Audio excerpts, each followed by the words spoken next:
Order! Order! You are an incorrigible delinquent at times. Behave yourself, man!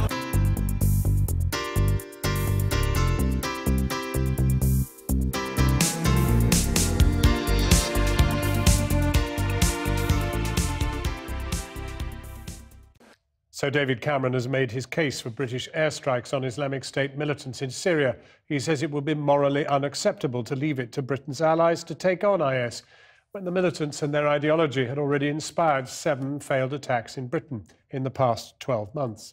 But tonight, it is the Labour Party that has become critical to a Commons vote, with Jeremy Corbyn declaring his opposition to airstrikes, but apparently outnumbered by his shadow cabinet. Here's our political editor, Gary Gibbon. RAF tornadoes based in Cyprus could be bombing ISIL targets in Syria within days. In the Commons, David Cameron made the case for that, telling MPs he had answers to all their questions. If we won't act now, when our friend and ally France has been struck in this way, then our allies in the world can be forgiven for asking, if not now, when? We shouldn't be content with outsourcing our security to our allies. If we believe that action can help protect us, then with our allies, we should be part of that action, not standing aside from it. He told MPs the intelligence services said Britain was already a top-tier target for ISIL. Bombing wouldn't increase the danger of attacks on British soil. Leaving ISIL alone in Syria could. That bomb in Paris, that could have been London. If they had their way, it would be London. I can't stand here and say we're safe from all these threats. We're not. I can't stand here either and say that we will remove the threat through the action that we take. But do I stand here with advice behind me that taking action will degrade and reduce that threat over time? Absolutely. And I've examined my conscience, and that's what it's telling me. The toughest questioning came over whose boots would be on the ground in Syria to secure land ISIL was bombed out of. The Prime Minister insisted there were 70,000 moderate opposition fighters, mainly in the Syrian Free Army, on the ground, capable of the job.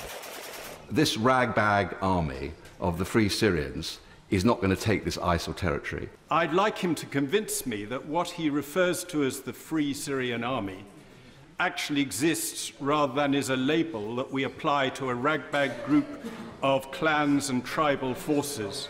What I've said about 70,000 moderate forces in Syria is not my figure. It is the considered opinion of the Joint Intelligence Committee, a committee that was set up and given independence to avoid any of the mistakes that were dealt with, that we had in the past, of the potential misuse of intelligence and other information. Iraq hangs over the language and the politics of intervention. In the light of the record of Western military intervention in recent years, including Iraq, Afghanistan and Libya, does the Prime Minister accept that UK bombing of Syria could risk more of what President Obama called unintended consequences? Let me say that I very much, respect his long-held views about these issues and his quite correct caution before committing to any of these actions. And that was David Cameron's super diplomatic approach throughout the session. But inside the Parliamentary Labour Party, things weren't quite so cordial. Straight after the statement, there was a meeting of the Shadow Cabinet in which Jeremy Corbyn struck a rather isolated figure. The vast majority of Shadow Cabinet members, it seems, would like to vote with David Cameron. On Monday, the Shadow Cabinet will meet again and decide whether to have a free vote on the Syria issue. If there is one, you could easily see the majority of Labour MPs following the majority of the Shadow Cabinet, voting against the line their leader wants. And I also want to say a big thank you. A few hours after the Shadow Cabinet, Jeremy Corbyn appeared to try to fight back with an open letter to MPs stating his opposition to the war. Many Labour MPs saw it as an attempt to get Corbyn supporters in their party associations, to pressurise them to back him. I want to listen to everyone, because that's my job now. Jeremy Corbyn thinks you're just going to listen to the activists, the people who voted for him, and maybe be monstered by them. It's not going to happen.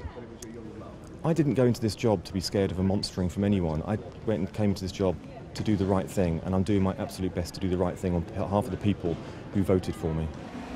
One Labour frontbencher said tonight, "This is war, and I'm not talking about Syria." The debate over military action has combined with profound divisions in the Labour Party. which could help win David Cameron a sizable majority in a vote planned for Wednesday and leave a sizable legacy in his main opposition. Gary joins us live now from Westminster. Gary, how are these Labour divisions playing out? Well, you might wonder what's in a letter, and this letter that Jeremy Corbyn has sent is a letter to his MPs spelling out his position, but to them, the members of the shadow cabinet, it's him going behind their back. He's decided to spell out to the party, effectively, not just the MPs, that he doesn't find David Cameron's arguments for extending the conflict to Syria convincing or coherent. They think he's trying to pile the pressure on them, the Shadow Cabinet, and on other MPs to back him. They felt at the Shadow Cabinet meeting as though the agreement was that everybody was going to take counsel over the weekend and keep counsel, keep Stumm. And they think this has broken the deal. One Shadow Cabinet member said just a short while ago, how do you deal with someone like this? He's going behind our backs.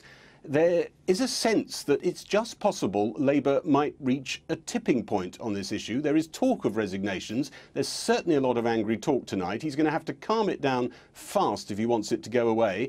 And, of course, it all comes back again next week, the Shadow Cabinet meeting, and probably on Wednesday, that vote. But it was interesting, there were some seasoned characters on Mr Cameron's side, clearly very worried about the idea of going to war, particularly looking at those ragbag forces that they described.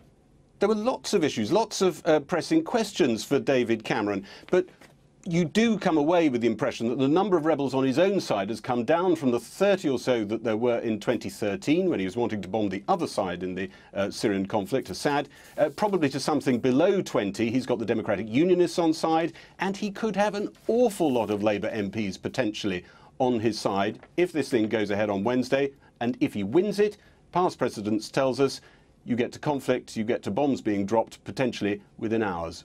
Gary Gibbon at Westminster. So who are the 70,000 so-called moderate opposition forces in Syria who could be lined up to take on Islamic State militants? And would they be prepared to take part in cross-party talks to form a transitional government acceptable to the international community, which could involve elements of the existing Assad regime? Our Foreign Affairs correspondent Jonathan Rugman examines the prospects for a successful outcome from British involvement in the air war. When a close ally like France asks for help in the wake of a terrorist atrocity, it's hard to say no. And yet the British are bruised by past rushes to war in ways the French are not. So David Cameron is refusing to scare the House of Commons into submission. His claim that it would be work shy not to stand shoulder to shoulder is arguably his strongest point. We shouldn't be content with outsourcing our security to our allies. Yet it's on the detail that his argument bears more scrutiny. He says RAF Tornadoes firing brimstone missiles in Syria could reduce civilian casualties as per Iraq. In a year and 3 months of the action we've taken in Iraq, there have been no reports of civilian casualties. But half the UK's strikes in Iraq have come from drones. And despite the RAF's reputation for accuracy, the number of civilian casualties is almost certainly higher than the Ministry of Defence or the Pentagon let on. If you believe the coalition, after 28,000 bombs, 8,500 airstrikes, 15 months of war, they've killed just 6 civilians. That's 4 in Iraq and 2 in Syria. We think the reality is a lot worse than that, probably just under 700 civilians or more now killed by the coalition. The Prime Minister says rebels opposed to so-called Islamic State need the UK's air support. They are ground troops. They need our help. When they get it, they succeed. That was certainly true here in Kobane in the Kurdish north, liberated from IS with the help of American airstrikes this year. Though in reality, many rebels are fighting the government and not focused on IS at all. The Syrian regime controls less than a quarter of the country, while IS occupies areas east of the Damascus suburbs right across the Iraqi border. The 70,000 moderate fighters Mr Cameron says he can work with to capture and hold ground are far from a unified force. Kurdish forces are in the north. Many want their own state, while the Free Syrian Army is concentrated in 6 areas. But mixed among the FSA, there are many Islamist rebel groups, most active around Damascus, Idlib and Aleppo. including al-Nusra, affiliated to al-Qaeda. And Mr Cameron's strategy doesn't say how he can tell which is which, or how they can form a secular democracy with his help. What we lack, continue to lack, is Sunni Arab forces on the ground which are capable of taking places like Raqqa, which are primarily Sunni Arab in character. And that's going to be a continuing problem. So the answer to the question about do we have ground forces, we have some ground forces, but we don't have the right ground forces to destroy ISIL, only to contain it. There is a diplomatic track, though. This month's meeting in Vienna brought together all the major players for the first time. It agreed to start political negotiations on Syria's future. But though both France and Russia talked in Moscow today of working together, the shooting down of a Russian jet has exposed deep differences. Both these leaders have had to handle the aftermath of IS terrorist attacks.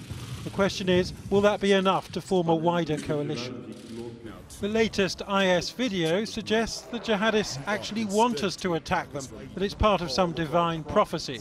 Gather your allies, plot against us, and show us no respite. And opinion is divided over whether the UK bombing Syria will make us any more or less safe.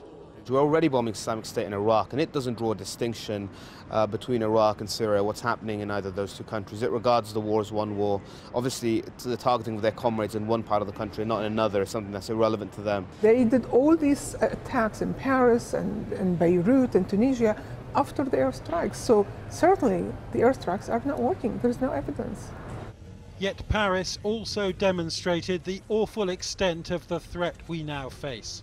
And in Mr Cameron's words, if we won't act now, then when? Jonathan Rugman. Well, we are joined now by the Defence Minister, Penny Mordaunt.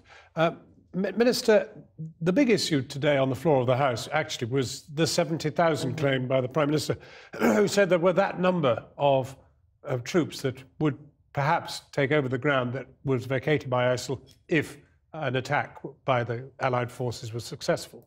Yes, so this is the assessment of the Joint Intelligence Committee, and they've also had external subject matter experts contribute to that analysis.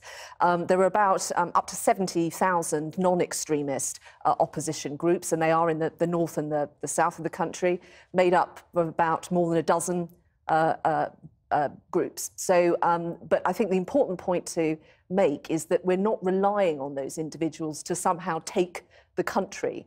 That is part of a political and diplomatic process, a transitional government put in place that would then be able to take the necessary military action and obviously the reconstruction action as well. But that's not what we're relying on these ground troops to do. Concurrently to that, we want to, because it's in our national interest, to degrade and destroy ISIL. And that's the activity we're talking about when we're talking about military action. But the fact is that our own intelligence has talked about 81 different factions fighting in Syria at the moment.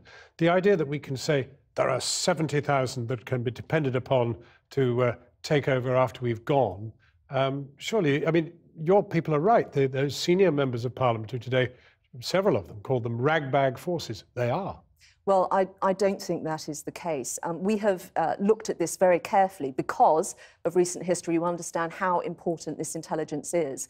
There are many different groups. There are some groups that we would not want anything to do with, the extremist groups. But for those that we've looked at that we think we could work with, and certainly we would hope that would be part of that transition and part of the solution long-term to that country's stability. You only have to look at a map of this war in Syria and see where they all are. They're all over the place, and many of them are fighting each other. Some of them are fighting within their own group. And the idea that we can sit here in Whitehall and say, well, don't worry, they're all going to come together in a great, wonderful blob of coalition, and they're going to support exactly what we want to do.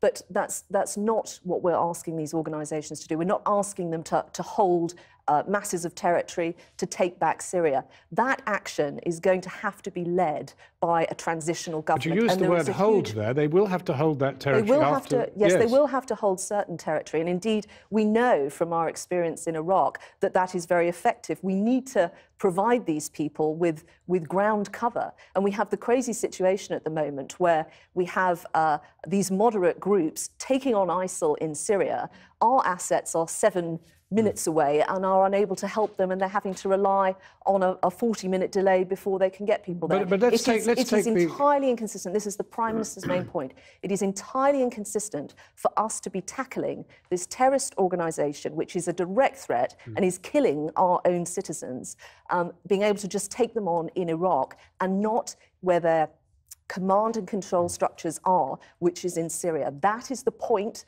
of the military action. But that is what we're asking Parliament's support for. Everything about the Iraq War, I mean, once it had been committed at all, came down to what happened afterwards. And what happened afterwards was a complete disaster. And we're now paying for it in what's going on in Syria. So the question everybody has is, you have a free Syrian army which has been nurtured and nourished all this time, and it's completely nowhere and deeply compromised. And at the same time, of course, you have President Assad with 80,000 troops who've managed to go through all this and still remain a cohesive body.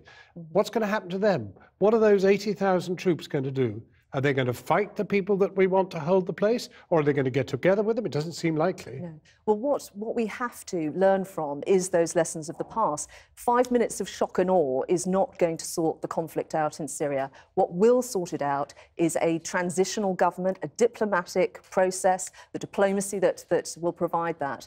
And that transitional government providing the stability, the control over a military operation to stabilise the country and then reconstruct it, which obviously the Prime Minister spoke about again today. That is what is going to resolve that situation. Concurrent to that, and in support of that, we have to defeat ISIL. That is why Britain wants to get involved and do more.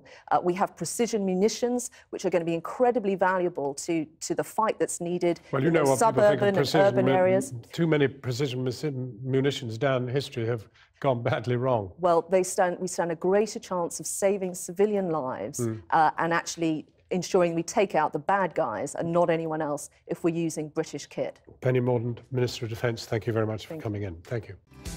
I've been getting away with it all my